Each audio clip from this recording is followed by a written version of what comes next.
Hi friends, welcome to Sriyarsha cooking channel. నేను మీ సరిత. ఇవాళ మన రెసిపీ వచ్చి సంక్రాంతి స్పెషల్గా కరకరలాడే మురుకులు. అయితే ఎప్పుడు చేసుకునే మురుకులు కాకుండా ఓసారి ఇలా సగ్గుబియ్యంతో మురుకులను ట్రై చేయండి. అస్సలంటే అస్సలు ఒక్క చుక్క కూడా ఆయిల్ పీల్చకుండా ఎక్స్ట్రా క్రిస్పీగా మరెంతో టేస్టీగా ఈ మురుకులు చాలా బాగుంటాయి. తప్పకుండా ప్రతి ఒక్కరికి నచ్చుతుంది, అంత కాన్ఫిడెంట్గా చెప్తున్నాను. మరి ఏమాత్రం ఆలస్యం చేయకుండా సగ్గుబియ్యంతో కరకరలాడే మురుకులను ఎలా చేయాలో చూసేద్దాం. ఈ మురుకుల కోసం ముందుగా స్టవ్ ఆన్ చేసి ఒక ప్యాన్లోకి 1 కప్పు వరకు సగ్గుబియ్యాన్ని తీసుకోండి.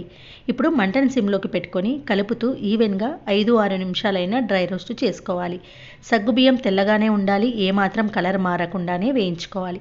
ఇవి వేగాయో లేదో ఎలా తెలియాలంటే ఇలా కొంచెం సగ్గుబియ్యం కదలికలు అనేది కనపడుతుంది చూడండి. ఇలా మూమెంట్ వచ్చినప్పుడు దీంట్లోకి ఏ కప్పుతోటి సగ్గుబియ్యం తీసుకున్నామో అదే కప్పుతోటి 1/2 కప్పు వరకు పెసరపప్పును తీసుకోవాలి. పెసరపప్పు చాలా త్వరగా వేగుతుంది కాబట్టి సగ్గుబియ్యము 5-6 నిమిషాలు వేగిన తర్వాతనే పెసరపప్పు వేసి మరొక 2 నిమిషాల పాటు వేయించండి. పెసరపప్పు కూడా కొంచెం కలర్ చేంజ్ అయ్యి మంచి వాసన వచ్చేటప్పుడు స్టవ్ ఆఫ్ చేసి పూర్తిగా చల్లారిన తర్వాత వీటిని మిక్సీ జార్లోకి వేసుకొని వీలైనంత మెత్తగా సన్నగా గ్రైండ్ చేయండి. ఎంత సన్నగా గ్రైండ్ చేసినా అక్కడక్కడ కొంచెం రవ్వ తగులుతూ ఉంది కాబట్టి దీనిని జల్లించుకోవాలి. దీనికోసం ఒక వెడల్పాటి బౌల్లో జల్లెడ పెట్టేసుకొని ఒకసారి ఈ పిండిని జల్లించుకోండి.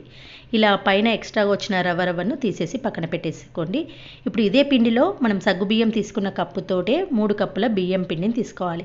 ఇక్కడ బియ్యం పిండి నేను ఆల్రెడీ జల్లెడ పట్టింది కాబట్టి నేను మళ్ళీ జల్లించలేను, మీరు మాత్రం జల్లెడ పట్టి తీసుకోండి. తర్వాత 1/2 టీ స్పూన్ వామును నలిపివేయండి. 1 చెంచా వరకు కారం పొడి, 1/2 చెంచా వరకు సాల్ట్ వేసుకోండి. ఇందులో 2 చెంచాల నువ్వులు వేయాలండి, నేను మర్చిపోయాను, మీరు మాత్రం వేసుకోండి.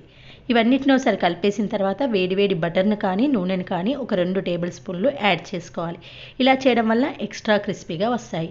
మనం వేసిన బటరు పిండికి 1 నిమిషమైనా చక్కగా పట్టించండి. ఇలా పట్టించిన తర్వాత దీంట్లోకి నార్మల్ వాటర్ను వేసుకుంటూ ముద్దలా సాఫ్ట్గా చేసుకోవాలి. పిండిని మాత్రం ఒక 2-3 నిమిషాలైనా పిసుక్కుంటూ ఇలా మెత్తగా సాఫ్ట్గా చేసుకున్న తర్వాత కొంచెం పిండిని జంతికల పీటలో పెట్టేసుకోండి. ఇక్కడ నేను జంతికల పీటలో 3 హోల్స్ ఉన్న బిళ్ళను పెట్టుకొని కొంచెం ఆయిల్ అప్లై చేశాను. ఇలా మురుకుల పీటను రెడీ చేసుకున్న తర్వాత ఫ్లాట్గా ఉన్న స్టీల్ ప్లేట్లు కానీ అల్యూమినియం ప్లేట్లు కానీ ఆయిల్ని అప్లై చేసుకొని ఇలా సిద్ధంగా పెట్టుకోండి. దీనిపైన వీడియోలో చూపిస్తున్నట్టు ఇలా జంతికలాగా వత్తుకోండి. అయితే పిండి అనేది ఒకే దగ్గర కాకుండా ఇలా కొంచెం వెడల్పుగా వేస్తే మురుకులు అనేది లోపల వైపుకు చక్కగా వేగుతాయి. ఇలా ఒక 3-4 ప్లేట్లు రెడీ చేసుకున్న తర్వాత స్టవ్ పైన బాండిలో నూనె వేసుకొని నూనె వేడి చేసుకోండి. నేను ఆల్రెడీ ఈ ఆయిల్లో ఇంతకుముందు అప్పాలు కారపూస అన్నీ చేశాను కాబట్టి ఆయిల్ అనేది ఇలా ఉందండి. ఇందులో ఆయిల్లో పట్టినని వేసి కొంచెం బబుల్స్ క్లియర్ అయిన తర్వాత మరొక వైపు టర్న్ చేయండి. 2 వైపులా టర్న్ చేస్తూ కొంచెం క్రిస్పీగా కొంచెం కలర్ మారిన తర్వాత ఆయిల్ నుంచి తీసేసేయండి. ఈ మురుకుల పిండిలో సగ్గుబియ్యం వేయడం వలన ఆయిల్ ఎక్కువగా పట్టుకుంటుందని డౌట్ రావచ్చు. ఒకసారి మురుకులను క్లియర్గా అబ్జర్వ్ చేస్తే తెలుస్తుంది. ఒక్క చుక్క కూడా ఆయిల్ పట్టుకోదు. చాలా తక్కువ నూనెలో ఎక్కువ మురుకులను డీప్ ఫ్రై చేయొచ్చు. అయితే మురుకులను మీకు డైరెక్ట్గా ప్లేట్తో వేయడం ఇబ్బందిగా అనిపిస్తే ఇలా ప్లేట్ నుంచి అరిచేతులకి తీసుకొని మెల్లగా ఆయిల్లో డ్రాప్ చేయండి, చాలా ఈజీగా అయిపోతుంది. ఇదే మాదిరిగా బ్యాచ్ వైజ్గా అన్ని మురుకులను హై ఫ్లేమ్లో పెట్టుకొని డీప్ ఫ్రై చేయండి. అలా అయితేనే అస్సలు ఆయిల్ అనేది పట్టదు. ఒక్కసారి మురుకులను క్లియర్గా దగ్గర నుంచి చూపిస్తున్నాను చూడండి, మీకే అర్థమవుతుంది. అరిచేత్తో ఎంత మురుకులను రుద్దినా అస్సలు ఆయిల్ కూడా కనిపించదు.